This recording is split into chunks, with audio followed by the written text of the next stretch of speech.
start today, and I'd also like to thank the World Journal newspaper for letting us, the Bayecho Association, present today. And we are Bayecho, and we are a nonprofit organization, and the Bayecho Association is a teen parent collaborative community initiative, and we hope to help inform and support both teenagers and parents by fostering a safe environment for them to communicate in. So eventually we hope that we can help build bridges and gain an understanding from one generation to another and fuel lasting understanding and ultimately strengthen family bonds.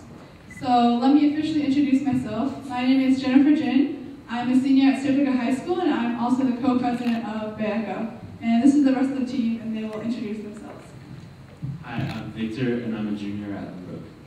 Hey guys, my name's Nick. I am a senior at Leland High School, and I'm also the co-president. Hi, I'm Catherine Samp, and I'm a junior at Los Gatos High School. Hi, I'm Tiffany, and I'm a junior at Wilcox High School. Hi, I'm Joy. I'm a freshman at Lynbrook. So I was just wondering, how many of you guys would like to connect with your teen more? How many of you guys would like for your teen to do well in school and have a good school year? Would you guys please raise your hand for me? All right, well, awesome, because we've surveyed many other parents, and they've also agreed with you. So we decided to take this issue and talk about it from a teenager perspective using the 6 A's. And these 6 A's come from the book, The Disconnected Generation by Josh McDowell. And it is a book about teenagers for parents for you to connect with your teen. So first, Victor, Nick, and Tiffany will talk about the first 3 A's.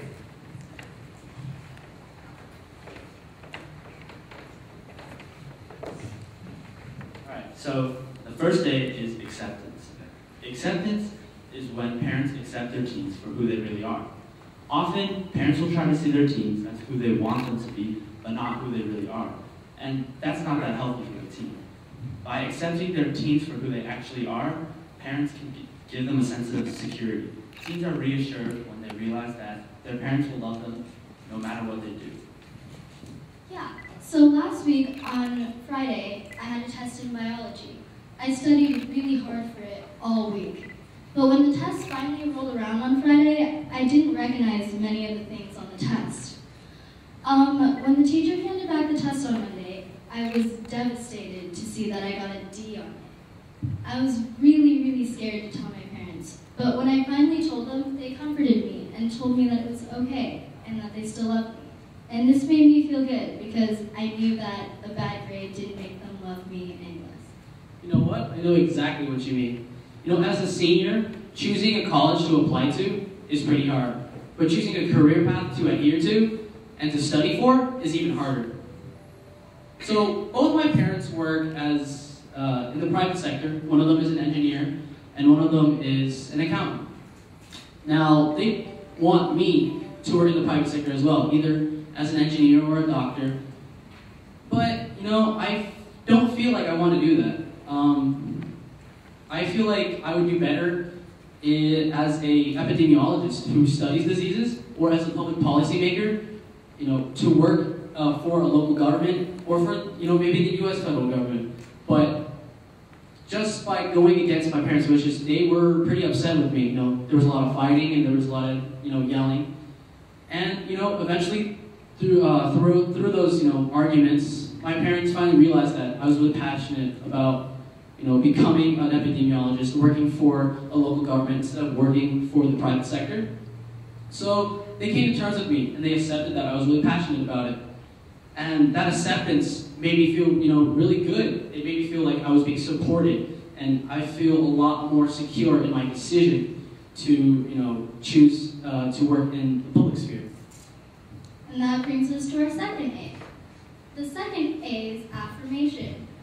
Affirmation is when you relate to your teen's feelings and help them know that their emotions are important and real.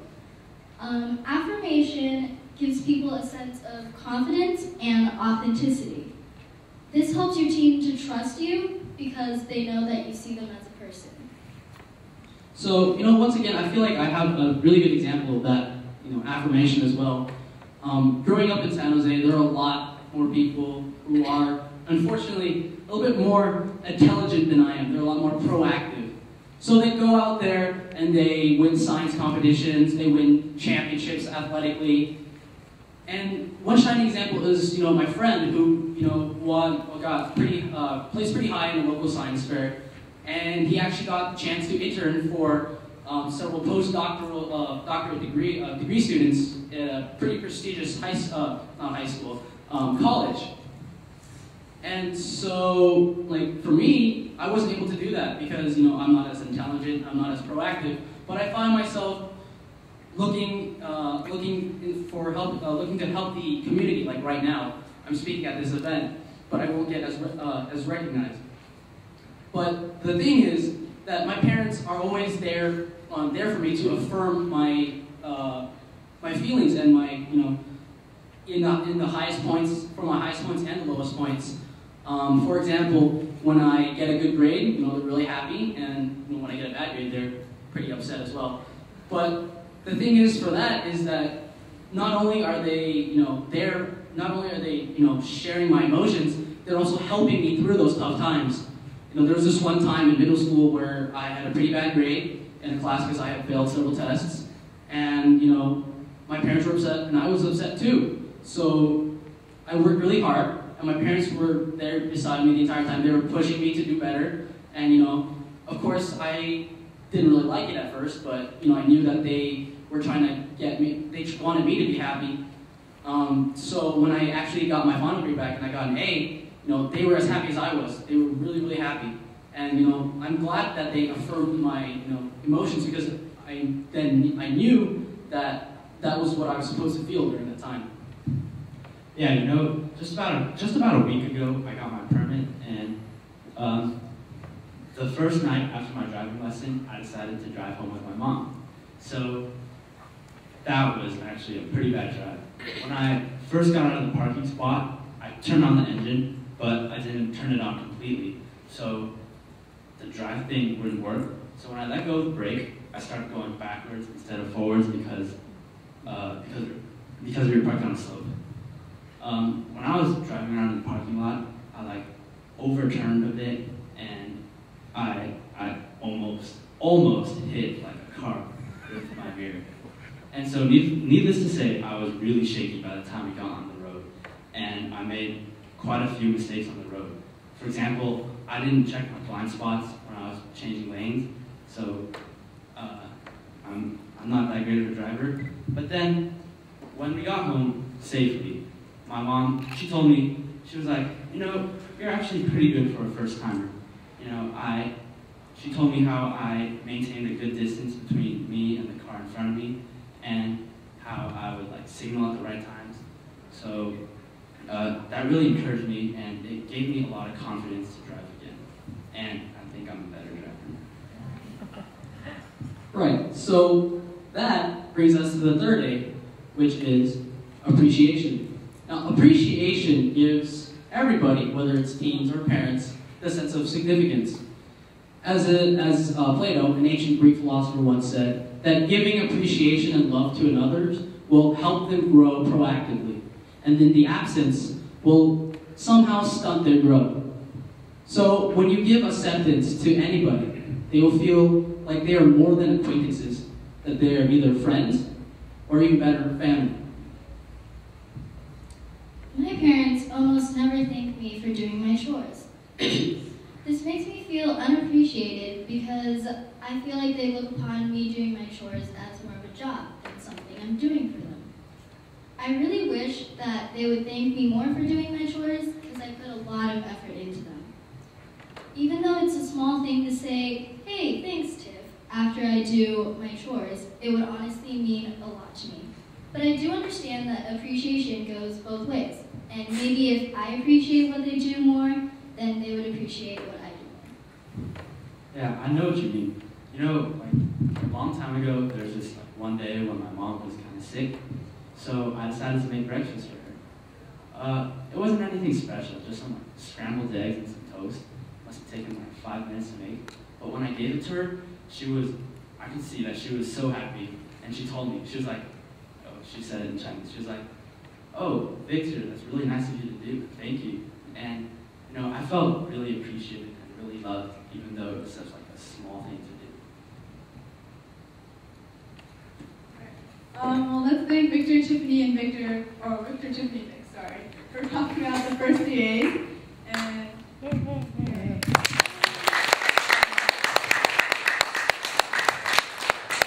And I know that these first 3 A's really hit home for me, especially appreciation. Like whenever my dad says good job or good work, I feel really happy. And although sometimes I may not really show it on the outside, on the inside, I'm like, yay, my dad complimented me today. I'm really glad that he appreciated all this hard work I put into playing my tennis match and winning, or getting an A on my test. So now let's go on to our next 3 A's that Joy, Catherine, and Nick will be talking about. Okay, so the fourth A is affection. Affection is giving a sense of lovability and showing that you care. When parents show affection, it gives their teens a sense that they're being loved. So ways to express affection are kind words and actions, such as patting and hugging on the back and hugging, and saying that I love you. When parents show affection, it tells the teen that they are worth something. Yeah, I totally know what you mean. Every morning when my mom or dad drops me off at school, they say I love you. And it seems like such a really simple thing, just those 3 words, but it means so much to me. It helps me start every day with a good attitude. And I feel loved and supported, so that I know I can do things at school that maybe I wouldn't have had the courage to do. I also want to share the love that I feel from my parents with my friends, so it helps me in my relationships too. So just hearing I love you really is important to me. You know what? I sort of envy you. In my household, we're really reserved and we don't really show our affection. And that goes both ways. Like, I don't show my affection with my parents as well. But I realized during this one time, let me just tell you the story. I was, last year, during junior, which unfortunately is one of the more stressful and hectic years of high school career. I was really stressed because like every day I would either have a big test, a big project, or a big essay to turn in, or even to write in class. So I was really, I just didn't talk to anybody. Like, I was always in my room and I always turned a cold shoulder toward my parents or even my brother. So what my mom would do sometimes was she would come in and give me a hug from behind and say, you know what, I hope you feel better later. And what she would do, she would also have a plate of fruit with her, and she would give it to me. So I know in those 2 actions, hugging me and giving me a plate of fruit, I knew that she loved me, and she, deep down inside, I loved her back too. But on the surface, I was, too stressed. So, I realized that, my parents don't usually give me, don't show that much affection, but I know they love me dearly. So, I think maybe I need to show a little bit more affection to get more affection in return. Well, that brings us to our 5th A, which is availability. Availability is a very important part of your relationship with your teen because it makes your teen feel important. Stuff like coming to their speech and debate tournaments or their sports games or dance recitals or music recitals, it really shows that you care about their activities and that you understand that their passions are important to them. Even something as simple as helping with math homework at night shows your teen that you support and care about them. If they come to you for help or advice, make sure that you give them the time that they ask for, because then they will feel that you are there to help them. And on the other hand, if you don't give them time or availability, they'll think that nothing they do is important to you. So giving your teen time and being there for them is very important to make them feel loved and supported. Right, so that definition also brings back another memory that I had. That was not too long ago. Last May, April, I was coming back from junior prom. I had dropped, my father and I had dropped off my date because she lived halfway across town. So the thing is about that was my date, as beautiful as she wasn't the first person that I had asked. So somehow my dad and I started talking about how sad I was that I got rejected by the first person that I wanted to ask. And it was actually just me talking the entire time. My dad didn't talk at all. Like I said, my parents are very reserved to themselves. They don't, like in our household, we generally keep our problems to ourselves and solve it by ourselves. And I realized that that isn't the way to go. But the thing is, just by my dad, just by listening to me, made me feel a lot better, because I knew he was there for me, even though he didn't comfort me or tell me anything constructive. But just the fact that he was there, listening to me spew and not even just almost cried, but I talked a little bit about just how bad I felt, and just the fact that he was there listening to me. He didn't butt in, but just by being available, just listening to me was just awesome. That reminds me, sometimes my mom and I are in the car and we make small talk. She also takes a couple of minutes out of work sometimes just to catch up. We would talk about how I'm doing in school and what I'm interested in doing in my future. My mom would also tell me stories about her and my dad, and stories about me and my siblings when we were younger. This makes me feel important because she's taking interest in my life and taking time for me. Right. So that brings us to the last A, which is accountability. What accountability is giving each other, both teens and parents, a sense of responsibility.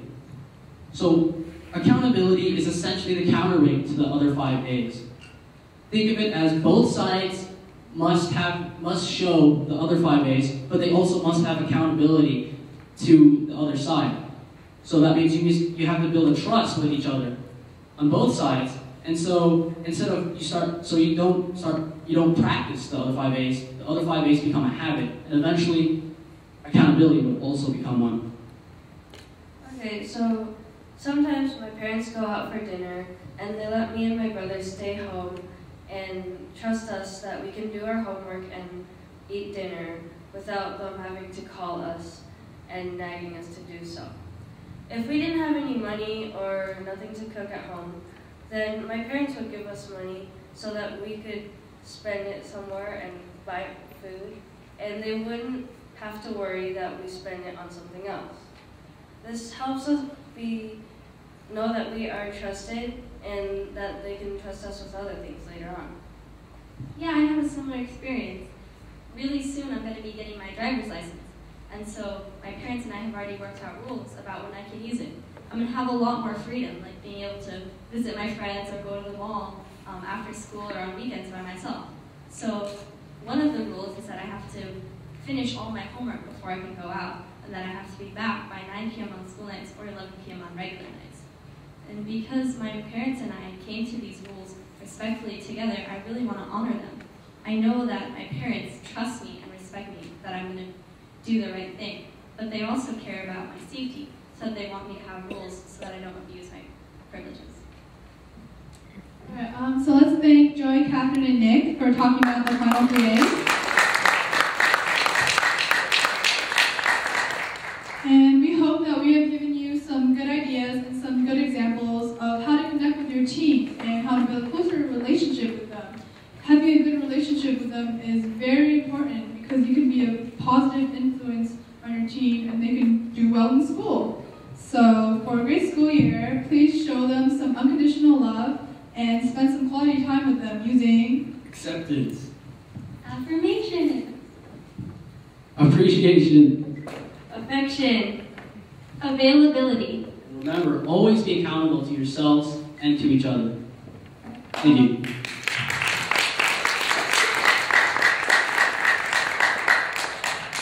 So now we'll have a short Q&A session. So if anyone has any questions, please raise your hand so we can answer them to the best of our abilities.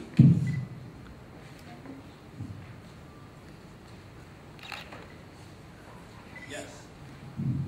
Okay. Nick, are you Nick? Which one's Nick? I am. Okay, Victor. Which one's Victor? Okay, Victor, would you give me an idea how best to teach my teenager 1 sentence, 2 sentences driving lessons? What's a good idea? Driving, parent to teenager. What do you think? Trust your teen to trust your teen that he wants you to live and he wants to live too. And don't rev onto the side of the car when they're driving because it really shakes our confidence. Thank you. Also, please don't yell at them while they're driving because that makes them more nervous, and then they will mess up even more, and then something bad will happen. Yeah, and so another word of advice, my mom used to do this when I was a student driver.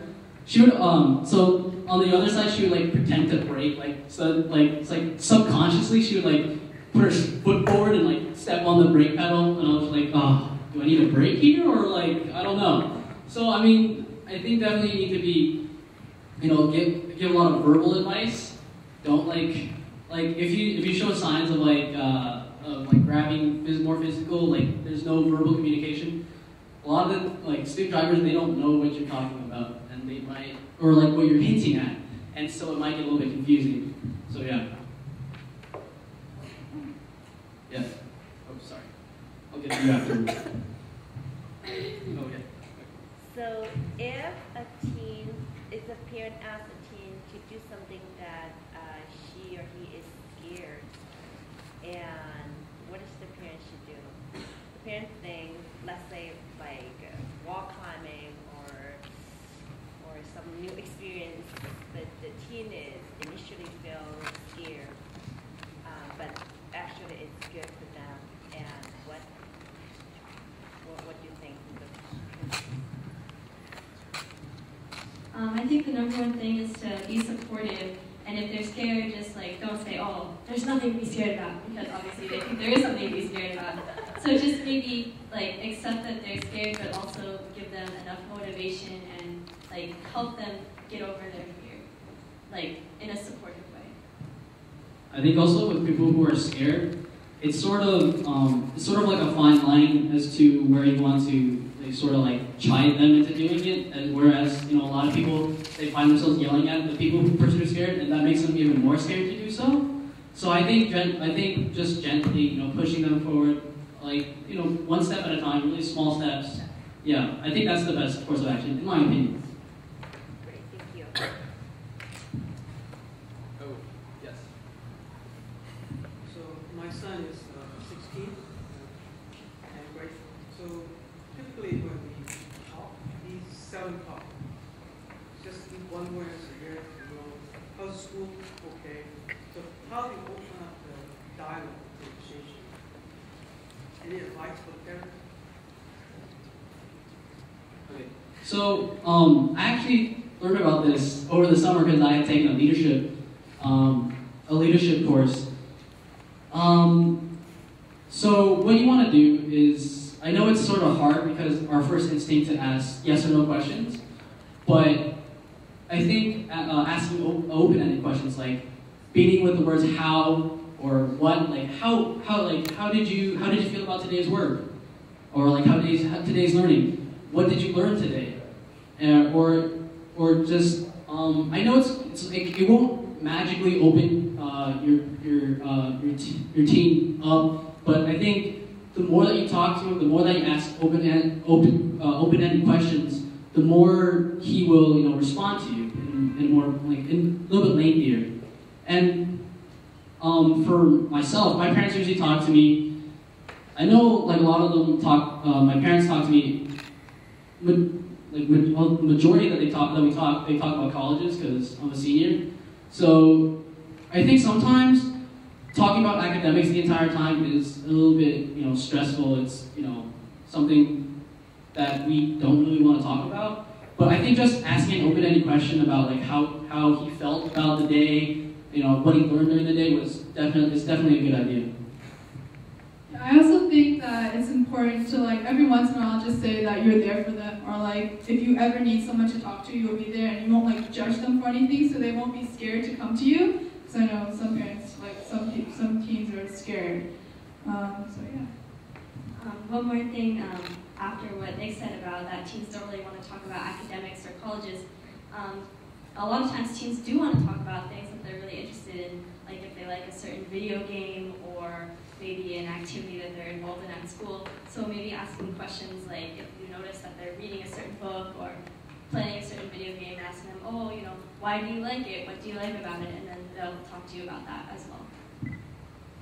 You can also like take your kid out and like just spend a day or a couple of hours with them. And so you can just make small talk, you know, and you don't really have to worry about it if you're doing an activity.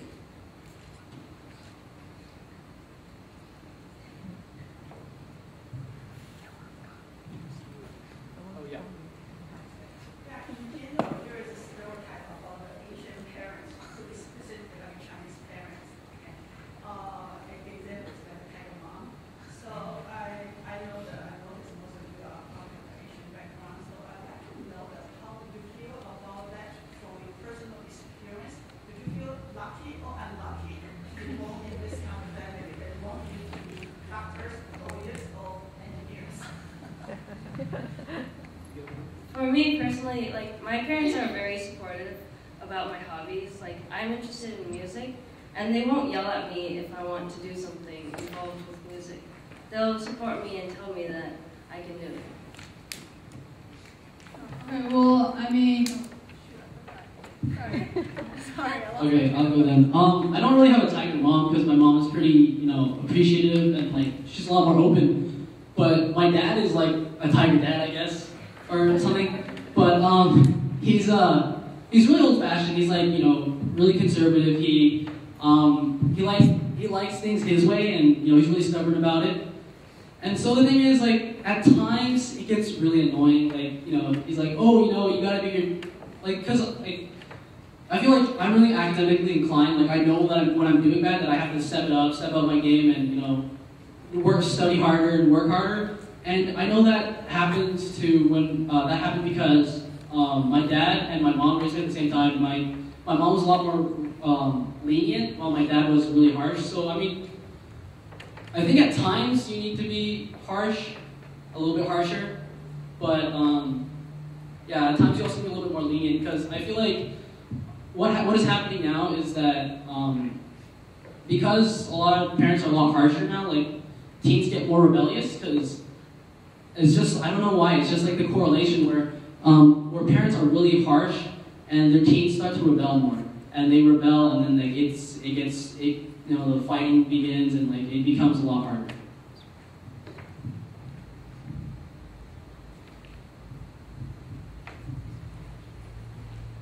The question is, if you had a conflict with your parents in terms of perspective, opinion, from your point of view, what would be the best way to resolve a conflict?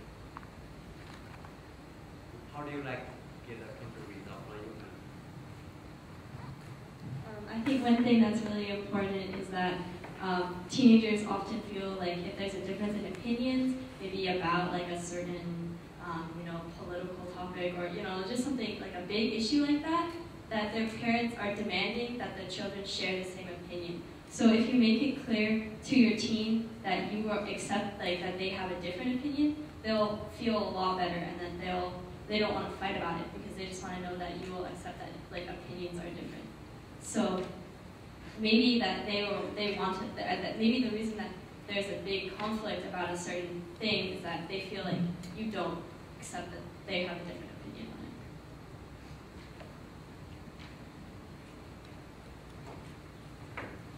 So I want to understand from you guys' perspective how important Facebook to you. Right? Because I spend a lot of time on Facebook, and ask homework questions. So I feel that that time would be used for something more important. What do you guys think? What do you guys suggest parents to do with that? well, yeah.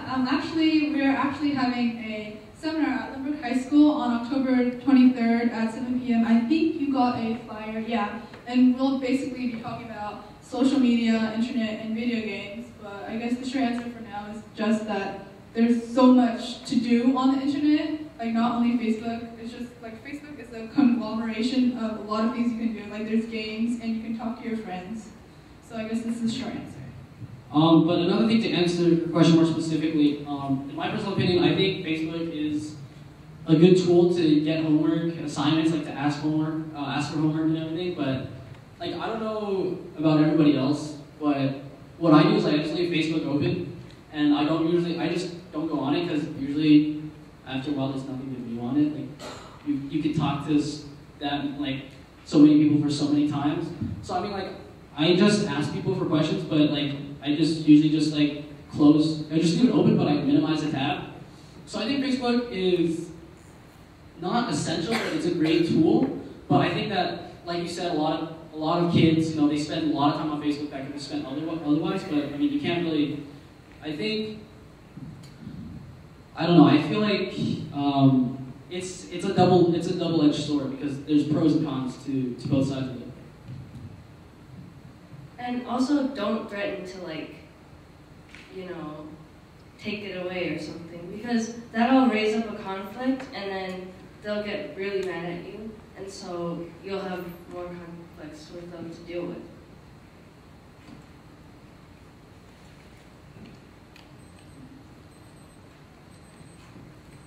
I have a question on accountability. So from a teen's perspective, how do you want parents to help teens to have accountability? For example, how can you know parents would just trust you, you know, you be on computer, you know, for late, but you are actually doing your homework instead of playing games, and you know, what do you want parents to do to help you to have the accountability? Well, that's a really good question, actually. I think a really important part about teens wanting to be accountable to their parents is trust. So if you have an issue like, you know, trusting that they will spend their time on the computer wisely and not just goof off all the time, that they'll actually use it to do homework and stuff. If you sit down and talk to them about it and come to a mutual decision, so instead of just telling them the rules, if you make the rules together with them, they'll want to follow them. I also want to hear a response from Victor.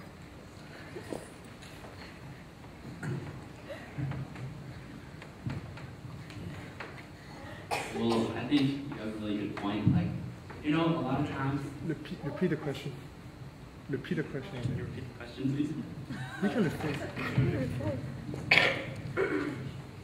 Just from the teen's perspective, how do you think the parents, you know, what do you think parents should do to help teens to be more accountable?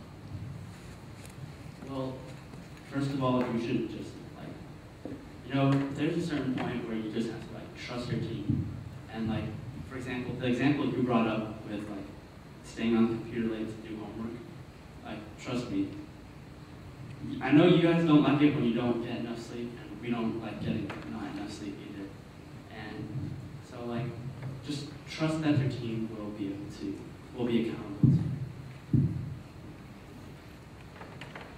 Alright,